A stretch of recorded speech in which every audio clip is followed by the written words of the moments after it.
अनुलोम समानुपात का निर्धारण किस प्रकार से होता है?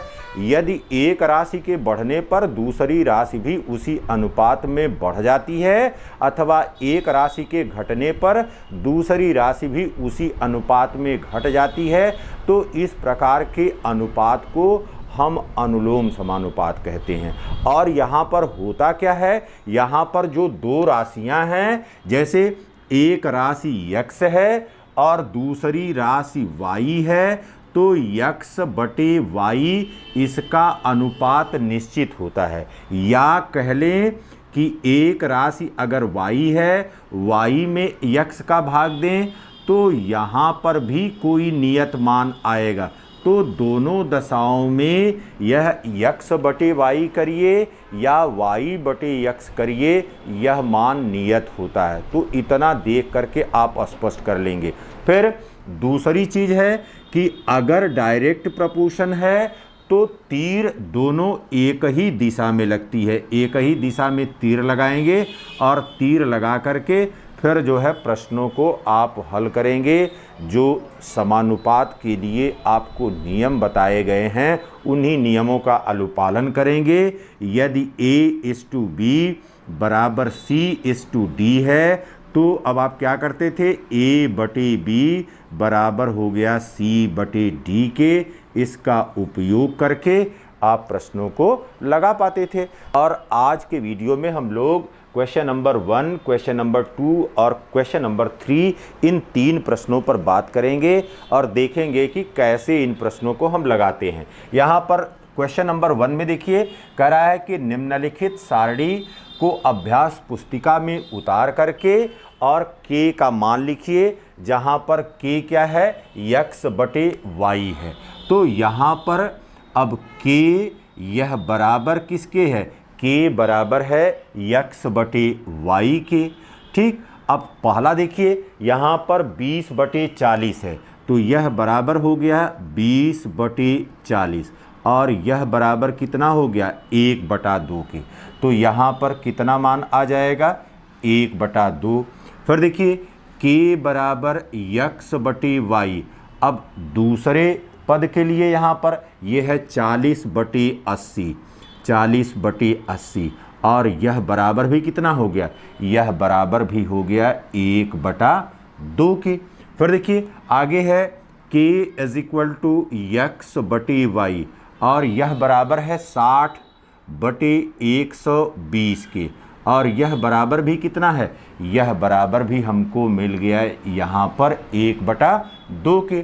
फिर k बराबर यहाँ पर है 80 बटे 160, x के रूप में 80 है और y के रूप में 160 है, तो यह बराबर भी कितना हो गया, 1/2 के बराबर हो गया।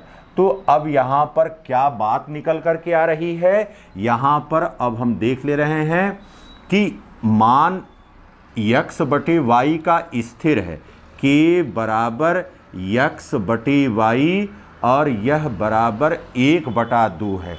तो यह अनुपात किस प्रकार का हो गया, यह अनुपात यहाँ पर अनुलोम समानुपात हो गया या डायरेक्ट प्रपोर्शन हो गया। और डायरेक्ट प्रपोर्शन की यही शर्त भी है कि x बटे y या y बटे x यह स्थिर रहना चाहिए या एक निश्चित मान होना चाहिए और वह यहाँ पर प्राप्त हो रहा है। अब यहाँ पर देखिए बेटा, क्वेश्चन नंबर 2 में पहले प्रश्न को आप करिए। कह रहा है कि 4 किलोग्राम चाय, तो 4 किलोग्राम चाय। अब चाय किस में है, 4 किलोग्राम में है। मात्रा यहाँ पर कितनी है, 4 किलोग्राम और उसका मूल्य कितना है, 420 रुपया है। तो मूल्य यहाँ पर 420 रुपया है। फिर अब चाय कितनी हो जा रही है, 12 किलोग्राम। तो पहले चाय कितनी थी, 4 किलोग्राम, तो अब कितनी हो गई, 12 किलोग्राम। चाय की मात्रा बढ़ रही है। तो अब यहाँ पर वस्तु कौन सी है, चाय है और किस में है, यह किलोग्राम मात्रक में है। ठीक, अब ये फिर इसके बाद इसका मूल्य दिया गया है, मूल्य, और मूल्य किस में दिया गया है, यह रुपये में दिया गया है। तो यह दो बातें निकल करके आ रही हैं। फिर यहाँ पर ध्यान दीजिए कि जब अनुपात निकालते हैं तो अनुपात में जो दो राशियां हैं वह दो राशियां एक ही मात्रक में होनी चाहिए। अगर मात्रक एक नहीं है, इकाई एक नहीं है, तो आप सही अनुपात नहीं ज्ञात कर पाएंगे। यहाँ पर करा है कि 4 किलोग्राम चाय है तो उसका मूल्य कितने के बराबर है? 420 रुपये के बराबर है। फिर अब चाय कितनी हो जा रही है? 12 किलोग्राम। तो इसका मूल्य हमने मान लिया यक्स, यह माना हमने कि इसका मूल्य यक्स हो गया। तो अब चाय की मात्रा बढ़ रही है, पहले 4 किलोग्राम था, अब कितना हो गया? 12 किलोग्राम।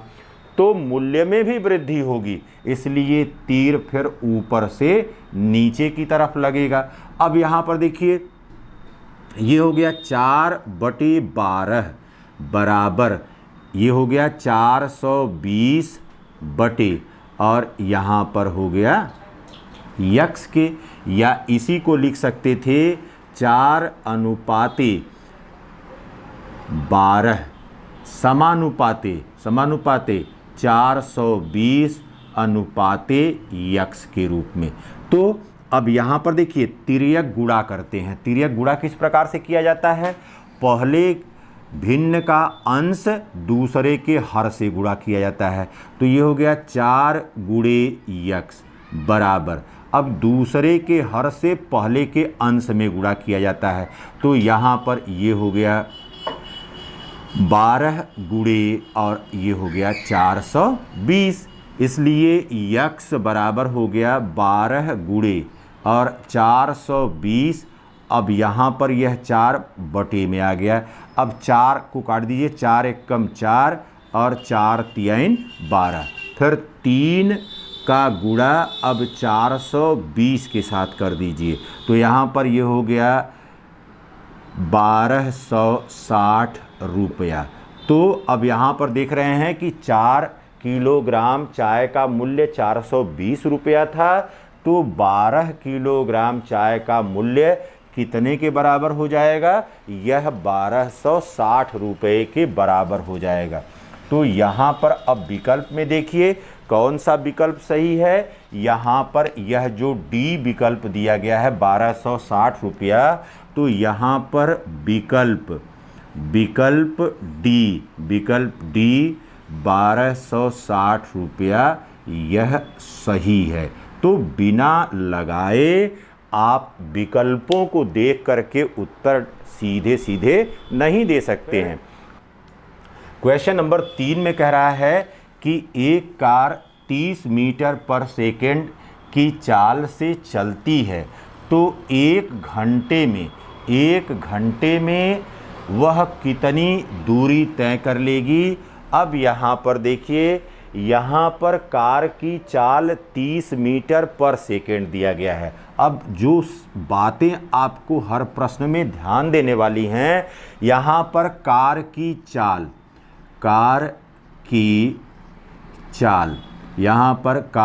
चाल दी गई है और यह बराबर है 30 मीटर प्रति सेकेंड, इतना दी गई है।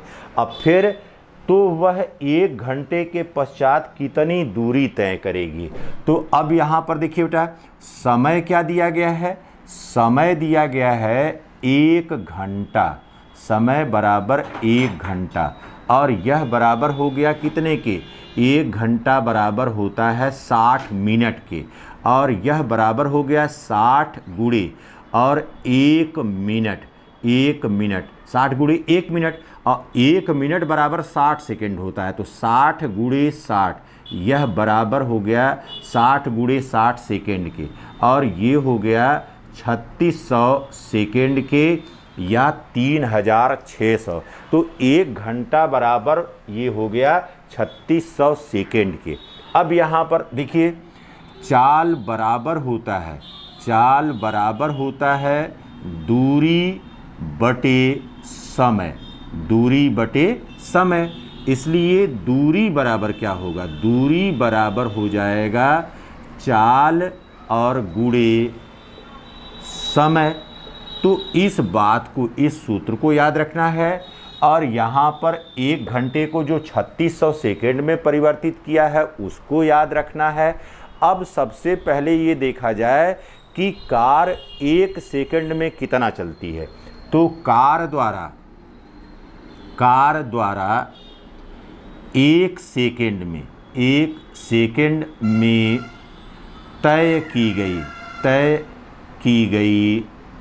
तय की गई दूरी, यह बराबर हो गया चाल और गुणे समय। और चाल क्या है? यह बराबर है 30 मीटर और प्रति सेकेंड गुणे 1 सेकेंड। तो देखिए सेकेंड से सेकेंड कट गया, यह बराबर हो गया कितने के? 30 मीटर के। तो कार द्वारा 1 सेकेंड में तय की गई दूरी यह कितना हो गया? 30 मीटर के बराबर हो गया। अब यहाँ पर लिखेंगे समय, और समय किस में है? यह सेकेंड में है। समय किस में है? सेकेंड में है। और तय की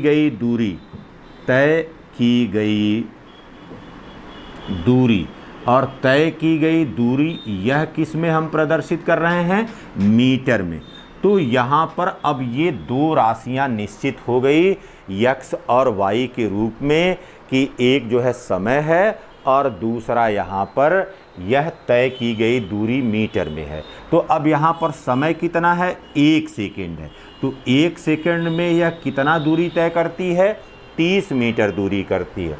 तो अब 3600 सेकेंड, क्योंकि हमने 1 घंटा को 3600 सेकेंड में बदल दिया है, तो 3600 अब इसमें क्या हो जाएगा? x, और यह हमने माना है।